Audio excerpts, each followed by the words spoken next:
You open your closet, pull out a dress you have worn a dozen times, put it on, and something just feels off. Not wrong exactly, just not quite right. You look fine, but you do not look the way you want to look, and you cannot put your finger on why.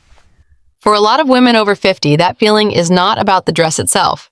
It is about the color. Specifically, there are 5 dress colors that most women over 50 are still reaching for, and every single one of them works against you in ways that are genuinely subtle, which is exactly why nobody has told you about them.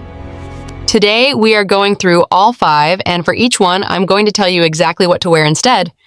Not vague suggestions, specific alternatives that work better because of how color actually behaves on mature skin. Let us get into it. The first color is jet black. And before you close this video, this is not about avoiding black. Black is a wardrobe essential and always will be. This is specifically about jet black, and the difference between jet black and its alternatives is more significant than most women realize. Jet black, worn as a full dress close to the face, creates the maximum possible contrast against your skin. And here's where most people get it wrong. They assume high contrast is always dramatic and flattering. But after 50, when skin naturally loses a little of its luminosity, extreme contrast pulls the viewer's eye straight to the face and amplifies every shadow. Lines catch the light, uneven tone becomes more visible, the dress ends up winning, the face ends up paying the price, the fix is simpler than you would expect, deep navy, charcoal, or espresso brown. Same sophistication, same authority, same versatility you love about black, but without that punishing contrast. And if you have ever looked at a photo of yourself in a black dress and felt something seem slightly off without being able to explain what, this is often the reason. You will find all 3 of those alternatives in any department store, usually in the same section as classic blacks. They are not hard to find. They just require a deliberate choice. Now here's something worth knowing before we get to color 2, because this next one catches women off guard. It involves a color that feels like the most feminine and gentle choice you could make. And that is exactly why it is so easy to get wrong. Color 2, washed out pastels. Here's something most style advice gets completely backwards when it comes to women over 50. Soft, pale colors are not automatically kind to your complexion. In fact, some of the gentlest looking shades out there, baby pink, mint, pale lavender, ice blue, are quietly working against you in ways you would never suspect just from looking at them on a hanger. Here's what is actually happening. When a color has very little pigment depth, it takes from its surroundings rather than giving to them. Against mature skin, a washed-out pastel quietly drains warmth from your complexion. You end up looking pale or tired even when you feel the complete opposite. And most women have no idea the dress is doing it. They just know something is not working, and they blame themselves rather than the color. The alternative is what I would call the dusty version of the same color family. Dusty rose instead of baby pink, soft sage instead of mint, muted mauve instead of pale lavender, warm periwinkle instead of ice blue, same softness, same femininity, but with enough pigment depth to reflect a little warmth back toward your face. You are not giving up the feeling you were reaching for. You are simply getting a version of it that actually delivers on that feeling. These colors tend to sit in the earth tone or muted palette sections when you are shopping, and they often cost less than trend-driven shades because they are considered classics. This is also where things start to shift in terms of how you think about color overall. Once you understand that depth of pigment is the variable you are looking for, not brightness, not darkness, but depth, a lot of your color decisions start to feel far more intuitive. We are halfway through the list, and there are 3 more colors to go, including one that I think is going to genuinely surprise you because you were probably told to wear it for years. If you are finding this useful and you are not yet subscribed, now is a good moment to do that. Every week on this channel, we look at style from the perspective of women who have lived in their skin long enough to know what actually works. Now let us keep going.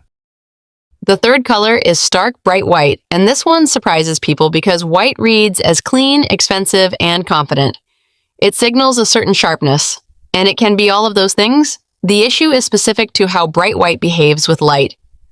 Bright white reflects light upward toward the face. That reflected light, coming from the dress itself, catches texture, uneven tone, and fine lines along the jaw. It does something similar to what harsh overhead lighting does in a badly lit fitting room. It is not flattering, and the frustrating part is that the dress itself looks beautiful on the hanger. The problem only shows up when you are wearing it. This is where the alternative does something remarkable. Ivory, warm cream, and champagne do not have that problem. They photograph with a warmth and softness that bright white rarely achieves. They read as just as elegant, often more so. And the next time you see a woman over 50 who looks genuinely stunning in what you think is a white dress, look more carefully at the shade. Most of the time, it is not bright white. It is warm white, ivory, or cream. And that detail is doing far more work than it appears to be doing. The shift here is small in theory and significant in practice. You are not giving up white. You are choosing the version of white that works for you rather than against you. Color 4. Saturated coral and tangerine. Now this one I want you to sit with because it is a genuine betrayal. For decades, coral was the color recommended for mature women. Magazines said it, style guides said it. It was positioned as the safe and universally flattering pop of color for women over 50. And honestly, some of you have been wearing it for years and getting compliments in it. If coral genuinely works on you, I am not here to argue with your mirror. Some skin tones suit it beautifully, and the women who know that about themselves are right to keep wearing it. But there is a reason so many women over 50 feel oddly flat or washed out in coral dresses, even when they were told it was perfect for them. And that reason comes down to undertone. After menopause, the undertones in mature skin often shift. Many women move toward cooler undertones, or their skin takes on a slightly more sallow base. Coral and tangerine are orange-adjacent colors, and orange-adjacent shades tend to compete with both of those undertone shifts rather than work with them. The dress ends up drawing attention to itself rather than lifting the person wearing it. You look like you are wearing the color. The color is not wearing you. The alternative is the earthy version of that same warmth. Terracotta, warm brick, burnt sienna, deep amber. These colors carry every bit of the richness and warmth that made coral appealing in the first place. But they are grounded in depth rather than brightness, and they sit beside mature skin rather than competing with it. If you have ever tried on something in this family and thought it looked more expensive and intentional than coral ever did on you, that is exactly why. The fifth color carries an irony that a lot of women feel without quite being able to name it. And that color is icy or pale gray. Gray seems like it should be the natural home of women with silver or gray hair. It sounds like it should coordinate beautifully. But pale gray or icy silver gray, worn against silver or gray hair, creates a monochromatic flatness that works against you in a very specific way. The face loses definition. The whole look collapses into one washed-out plane of color. You are not making a style statement. You are disappearing into your own outfit. It is worth being precise here because this is specifically about pale and icy gray, not all gray. Deep charcoal, as we already covered in color 1, is wonderful. A warm, mid-toned gray can also work beautifully. The problem happens when gray goes both pale and cool at the same time while your hair is already silver or white. The contrast that the face needs simply disappears. Warm gray, which is gray with a beige base, soft taupe, camel, and warm stone are where you want to be instead. These read as sophisticated and thoroughly modern. They function exactly as the neutrals you were reaching for with gray, but they carry enough warmth to keep the face present and defined rather than faded. You will find all of these in the core neutral sections of almost any store, in any season, at almost any price point, and once you try them alongside your natural coloring, the difference is immediate. Now step back for a moment and look at all 5 alternatives together. Navy, charcoal, and espresso instead of jet black. Dusty rose and soft sage instead of washed-out pastels. Ivory and warm cream instead of stark white. Terracotta and burnt sienna instead of coral. Warm gray and taupe instead of icy gray. Notice what connects every single one of them. The alternative is never simply bolder or safer. It is warmer or deeper or more grounded.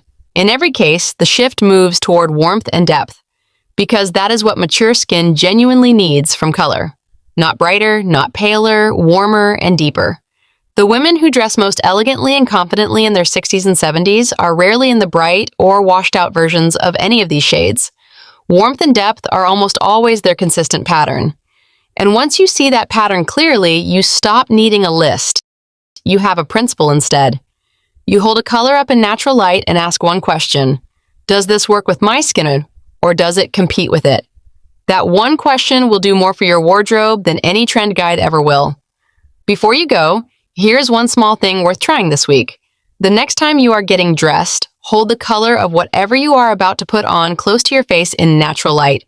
Before you look at the full outfit, just look at what that color does to your skin. Does it bring warmth forward or take it away? Does your face look more alive or more tired? That small habit, practiced consistently, will tell you more than any color rule. And I would genuinely love to hear from you in the comments. Is there a color you gave up somewhere after 50 that you still miss? Or one you discovered more recently that surprised you with how well it works on you?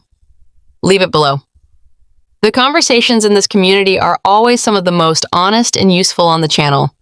If you want to take the next step, the following video covers the specific color combinations that make these alternatives look genuinely elegant rather than just cautious. It is linked right here. I will see you there.